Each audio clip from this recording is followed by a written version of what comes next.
Keith Haring was born on May 4, 1958, in Kutztown, Pennsylvania. His father, an amateur cartoonist, played a significant role in encouraging early interest in drawing. This passion would lead Haring to pursue art as a career, setting the foundation for his future as a key figure in contemporary art. His early life was shaped by the cultural and political climate of the Cold War era. Growing up in the 1960s and 70s, he was exposed to television and the rise of sophisticated advertising, which pitched products, ideas, and aspirations to audiences with rapid-fire efficiency. This fast-paced visual language had a profound influence on Haring, who quickly learned to simplify complex ideas into memorable, striking images. He intuitively understood that a combination of slogans and visuals could be a powerful tool for communication, and this concept would later become a central theme in his work. In 1978,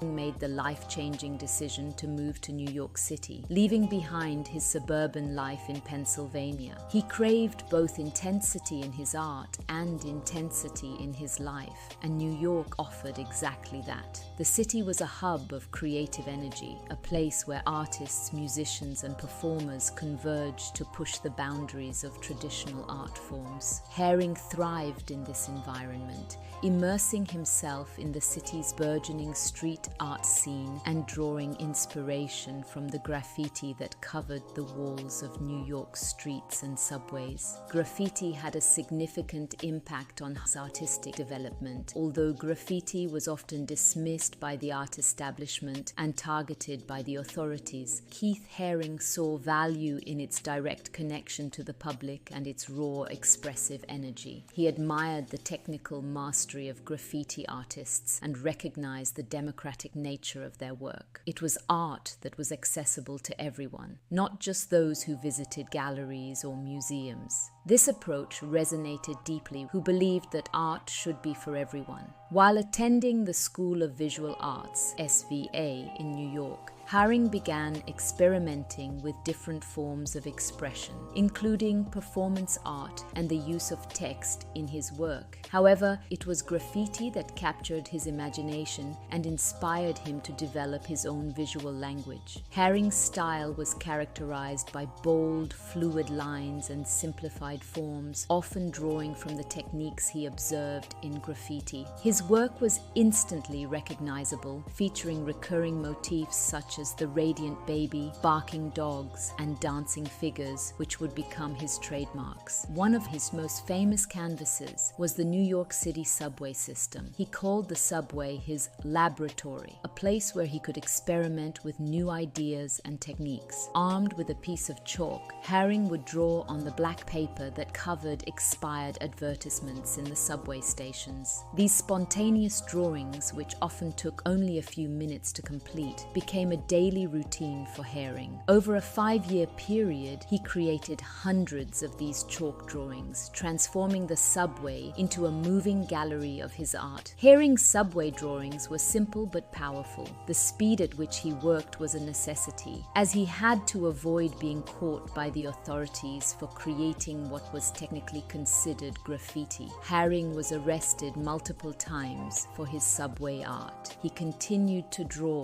driven by his belief that art should be accessible to all. The simplicity of his images, often depicting universal symbols of life, love, and community, resonated with the subway's diverse audience. Commuters looked forward to seeing what he would draw next. The radiant baby, one of the most iconic symbols, became synonymous with his work. It represented purity, potential, and the possibility of a bright future. His drawings, though simple, were filled with energy and life, reflecting the vibrancy of the city that inspired him. His art was a visual antidote to the monotony of daily life, bringing a sense of joy and wonder to those who encountered it in the subways. As hard subway art gained popularity, it attracted the attention of the mainstream art world. Galleries and museums began to take notice of his work, and he was soon invited to exhibit his art in more traditional settings. In 1982, Haring had his first solo exhibition at the Tony Shafrazi Gallery in New York. The show was a resounding success, and his career skyrocketed from there.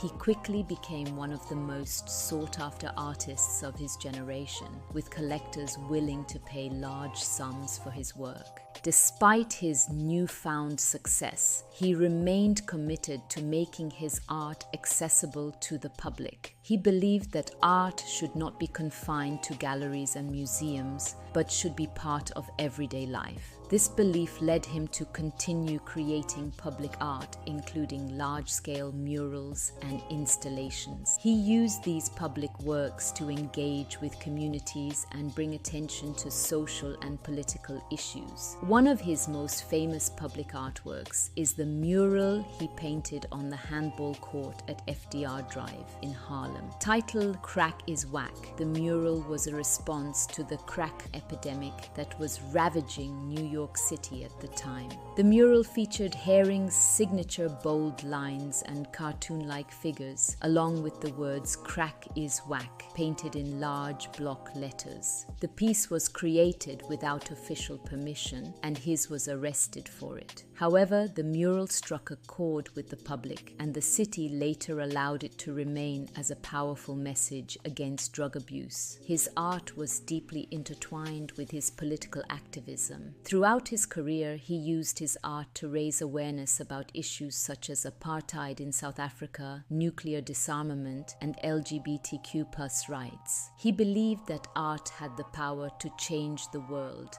and he used his platform to advocate for social justice and equality. His activism was not limited to creating politically charged artwork. He also worked directly with communities, organizing workshops for children and collaborating with grassroots organizations to support their causes. In addition to his public art and activism, he also embraced commercial art, but on his own terms. In 1986, he opened the Pop Shop in downtown Manhattan, a store where he sold t-shirts, posters, buttons, and other items featuring his artwork. The Pop Shop allowed him to make his art more affordable and accessible to a wider audience, particularly young people. While some in the art world criticized him for commercializing his work, Keith Haring saw the Pop Shop as an extension of his mission to bring art to the masses. He remained unapologetic about his decision, insisting that art should be for everyone, not just the wealthy. His openness and generosity extended beyond his art. He was known for his willingness to share his creative process with others, particularly young artists. He gave interviews and art lessons, often speaking passionately about his belief in the democratization of art. In a 1989 interview, he discussed how important it was for him to make art that was accessible and relatable, regardless of a person's background or education. His goal was to create art that could be understood and appreciated by everyone, from a child on the street to a seasoned art collector. Keith Haring's career was brief but extraordinarily impactful. In 1987, at the height of his fame, he was diagnosed with AIDS. He continued to create art in the final years of his life, traveling the world and organizing exhibitions. His work during this time remained as vibrant and energetic as ever, something that showed his total commitment to his craft and his message. On February 16, 1990, he passed away at the age of 31, leaving behind a legacy of art and activism that continues to inspire. His work lives on, not only through the pieces he created, but also through the Keith Haring Foundation, which he established in 1989 to support organizations working with children and those affected by HIV. The foundation continues to promote his vision of art as a vehicle for social change, ensuring that his contributions to both both the art world and society are remembered and celebrated. Keith Haring's life and career were defined by his belief in the power of art to connect people and bring about change. His bold, vibrant drawings and murals continue to captivate audiences, and his legacy as an artist and activist remains as relevant today as it was during his lifetime. Did you enjoy our video? Then remember to hit that subscribe button so you won't miss the next intriguing art video where you are guaranteed to learn something new. Over and out from Leap Art. Bye bye.